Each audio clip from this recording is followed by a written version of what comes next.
یہ اسلام آ رہا ہے. اب آگے میں زیادہ نہیں کہوں گا، بہت ہی ہاتھ میں دونوں ہاتھوں میں کچھ ہوتا ہے، اب زیادہ نہیں، بہت پرٹیکولر معاملہ ہو جائے گا. ایک ہاتھ بتا رہا ہوں، ایک ہاتھ میں دتون ہوتی ہے، کچر کچر کچر کچر. یہ اسلام آ رہا ہے. اے بھائی اگر یہی مسلمان ہیں تو جن حوروں کے عشق میں یہ مسلمانوں نے اپنی گد بنائی ہے، وہ حوریں تو ان مسلمانوں کو دیکھ کے بھاگ جائیں گی، ڈر کے مارے بھاگ جائیں گی. بھائی وہ نازک دل حوریں کہاں کے پاس آ پائیں. سمجھیے بات، کتنا زمین آسمان کا فرق ہے.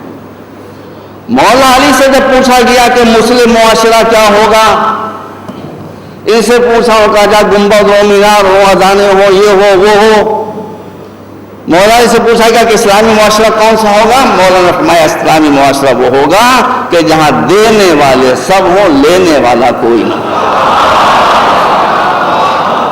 بھی تفاوت ہے اس کجا استاب کجا. کتنا فرق ہے سوچ کا اور فکر کا. اور یہ امام جو آپ کا آئے گا، اس کے کچھ مقاصد ایسے ہیں جسے میں پیش نہیں کر سکتا، میری مجبوری ہے، لیکن جو مقاصد بالکل آپ کے سامنے ہیں، ہر بچہ جانتا ہے، اسی کو میں دہرا رہا ہوں. ایک مقصد یہ ہے کہ امام جب تشریف لائیں گے تو غربت ختم ہو جائے گی. ہے کہ نہیں ہے بتائیے؟ غربت دنیا سے ختم ہو جائے گی. کوئی ہندو بھی غریب نہیں رہے گا، کوئی کرسچن بھی غریب نہیں رہے گا، کوئی انسان غریب نہیں رہے گا، ہے نا؟ غربت کا خاتمہ. ہر انسان اچھے اچھے مکانوں میں رہ رہا ہے، ہر انسان ڈبل بیڈ پر سو رہا ہے، ہر انسان کاروں میں چل رہا ہے. غربت کا خاتمہ ہو گیا، ہے کہ نہیں؟ پہلی بات. دوسری بات کیا ہے؟ جہالت کا خاتمہ ہو جائے گا، علم کا دور دورہ ہوگا. حدیث میں ہے کہ امام جب ظہور فرمائیں گے تو اس وقت تک علم کے 70 چیپٹرز ہیں، 70 باب ہیں، 70 حروف ہیں. اس وقت تک صرف ایک حرف کھلا ہوگا. یہ ایک حرف کھلا ہوا ہے جو یہ سب آ رہا ہے آپ کی نظروں کے سامنے. امام آئیں گے تو بقیہ 69 جو چیپٹرز ہیں اس کو بھی کھول دیں گے. تو علم کس منزل پر ہوگا؟ غربت نہیں ہوگی، جہالت نہیں ہوگی، وہ کر رہے ہیں، بیماریاں نہیں ہوں گی، لوگوں کی عمریں بہت طویل ہوں گی. کہ بھائی امام آئے ہیں تو امام کے ظہور سے وابستہ چیزیں روحانیت سے تعلق رکھنے والی ہونا چاہیے تھی. یہ مذہب کے نمائندے ہیں. میں امام کے ماننے والوں کو کی خدمت میں مؤدبانہ عرض کرتا ہوں کہ میرے چھوٹے ہیں تو ان کو گلے سے لگا کر، اور بڑے ہیں تو ان کو سینے سے لگا کر عرض کرنا چاہتا ہوں. آپ بتا رہے ہیں کہ امام کے آنے کی غرض یہ ہے کہ غربت ختم ہو جائے گی، جہالت ختم ہو جائے گی، بیماریاں ختم ہو جائیں گی. ابھی یہ بچہ پیارا یہ بیٹھا ہوا ہے، ہم سب دعائیں مانگتے ہیں کہ ہم امام کے سپاہیوں میں ہوں. آپ مجھے بتائیں کہ دنیا میں کوئی لشکر ایسا ہے جس لشکر میں سپاہیوں کو بغیر ٹریننگ کے لیے لیا جاتا ہو؟ لیا جاتا ہے، پہلے ٹریننگ ہوتی ہے پھر لیا جاتا ہے. 3 دن پہلے میں کسی ایرانی ہائی آفیسر سے بات کر رہا تھا تو میں نے اس سے پوچھا کہ بھائی یہ بتائیے کہ اسرائیل کے وہ جو ٹینک تھے جس کے بارے میں یہ دعویٰ تھا کہ اس کو کوئی دنیا کا راکٹ اور ہتھیار توڑ نہیں سکتا ہے، اس کو حزب اللہ نے کیسے اس کا بھوسا بنا دیا؟ کہا کہ ان کو ٹریننگ دی گئی تھی. میں نے کہا کیسے ٹریننگ دی گئی تھی؟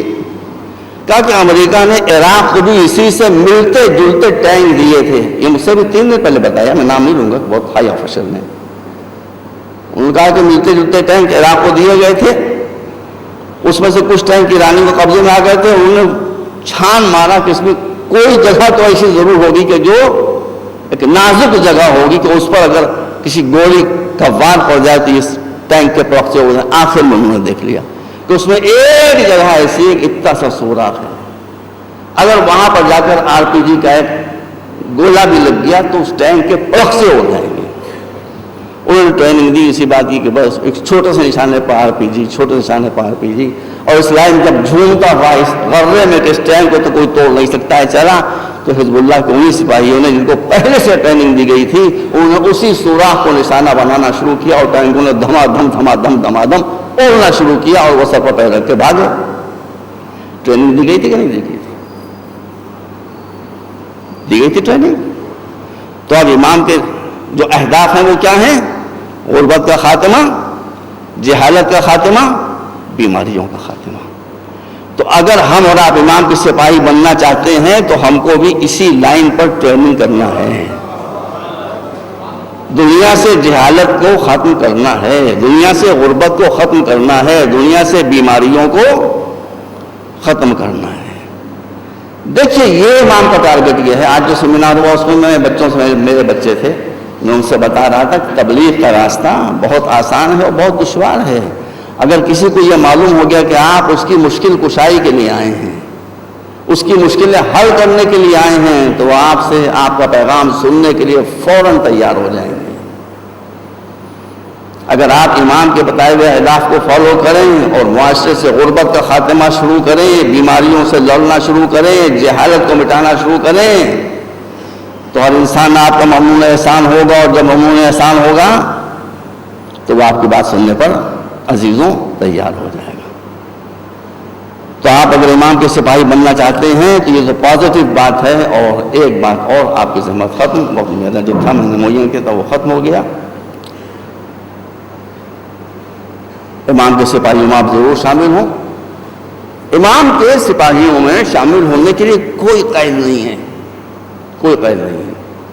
ٹھننا ہو کہ لمبا ہو آؤ، کالا ہو یا گورا ہو آؤ، سید ہو یا شیخ ہو آؤ، مغل ہو یا پٹھان ہو آؤ، ہندوستانی ہو یا ایرانی ہو یا پاکستانی ہو یا عراقی ہو یا سعودی ہو یا امریکن ہو یا یورپین ہو، کوئی آؤ آؤ، سب آؤ۔ تو آپ کہیں گے تو پھر تو امام کا لشکر بہت بڑا ہوگا۔ یہ آنے کے دروازے تو سب کھلے ہوئے ہیں، مگر سب کے آخر میں ایک دروازہ ایسا لگا ہوا ہے کہ وہاں پر بہت پھسولا ہو جائے گا۔ سید و شیخ کی قید نہیں ہے، مغل و پٹھان کی قید نہیں ہے، کالے و گھوڑے کی قید نہیں ہے، لمبے و چھوٹے کی قید نہیں ہے، ضعیف و جوان کی قید نہیں ہے، مگر ایک قید لگی ہوئی ہے، سن لیجیے اور آپ کی تقریب میں آپ کی جماعت ختم کروں۔ وہ قید بڑی قیامت کی ہے۔ وہ قید یہ ہے کہ چونکہ امام کا مشن یہ ہے، امام معصوم کا مشن یہ ہے کہ دنیا سے ظلم کا خاتمہ ہو جائے، اس لیے امام اپنی لشکر میں کسی بھی ایسے شخص کو لینے پر تیار نہیں ہوں گے جس نے زندگی میں کبھی کسی پر ظلم کیا ہو۔ اب کہہ رہ گئے، اگر آپ نے شادیاں کی ہیں ایسے انداز سے کہ آپ کی شادی کی وجہ سے قوم کی اور بچیوں کی شادیاں دشواری میں پڑ گئیں تو یہ ظلم ہے۔ تو ٹھیک ہے، شادی میں آپ بریانی کھائیں مگر امام کے لشکر میں نہیں جا پائیں گے۔ اذان عالیہ میں رکھیے۔ اگر آپ فضول خرچیوں میں اپنا پیسہ برباد کر رہے ہیں اور قوم کے بچے بھوکوں مر رہے ہیں، یہ ظلم ہے۔ ظالم امام کے لشکر میں شامل نہیں ہو پائے گا۔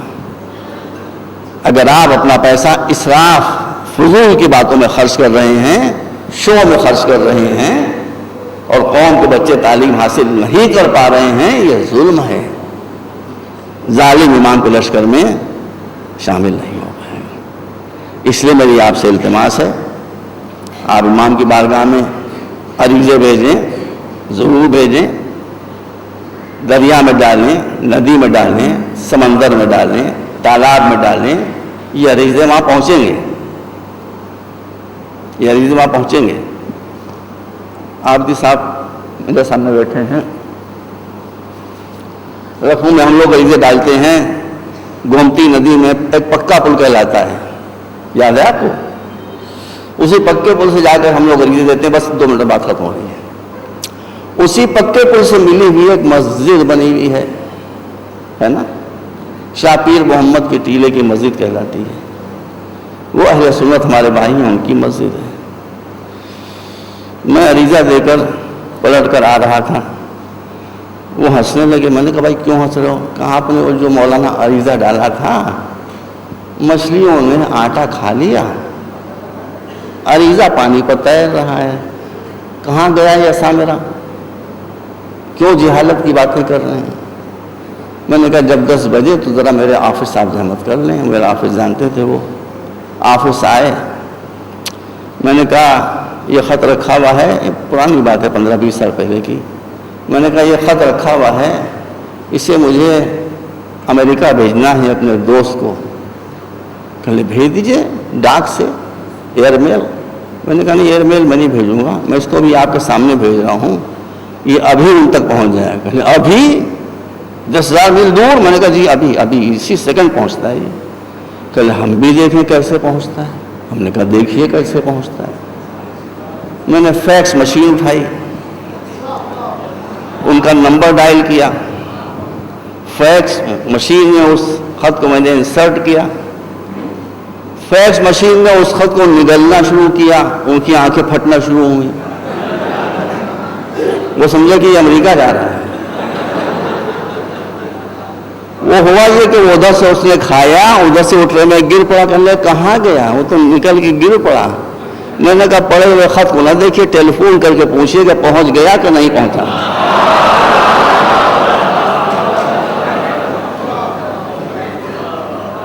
تو اگر ہمارا بھیجا ہوا خط یہاں پر پڑا ہوا دکھائی دے مگر اس کا میسج وہاں پہنچ جائے، تو انسان میں اگر یہ طاقت ہو سکتی ہے تو نمائندہ الہی کی خدمت اگر عریضہ ہم بھیجیں اور وہ عریضہ یہاں پڑا رہ جائے، میسج وہاں پہنچ جائے، تو اس میں حیرت کی کون سی بات ہے؟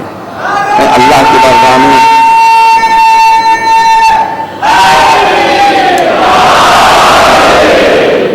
میں اللہ کی بارگاہ میں سب سے پہلے اپنے گناہوں کی مغفرت کے لیے دعا کرتا ہوں کہ معبود میں بہت گناہ گار ہوں، بہت سیاہ کار ہوں، میرے گناہوں کو معاف کر دے مجھے اور ان سب کو پہلے ان کے صدقے میں مجھے بھی یہ توفیق عطا فرما کہ ہم امام کے ناصروں میں شمار ہوں، ہمارا کردار ویسا ہو جیسا امام ہمارے کردار کو دیکھنا چاہتے ہیں۔ وہ ہمارے امام ہیں، ہم ان کے فالوور ہیں۔ فالوور کے معنی یہ ہوتے ہیں کہ جو امام کا نقش قدم ہو اس کے قدم بقدم ہم چلیں، جو ان کو اچھا لگے وہ ہم کو اچھا لگے، جو ان کو برا لگے وہ ہم کو برا لگے۔ پالنے والے ہم کو اپنے علاوہ محمد و آل محمد سے شرمندگی سے بچا لے برحمتک یا ارحم الراحمین۔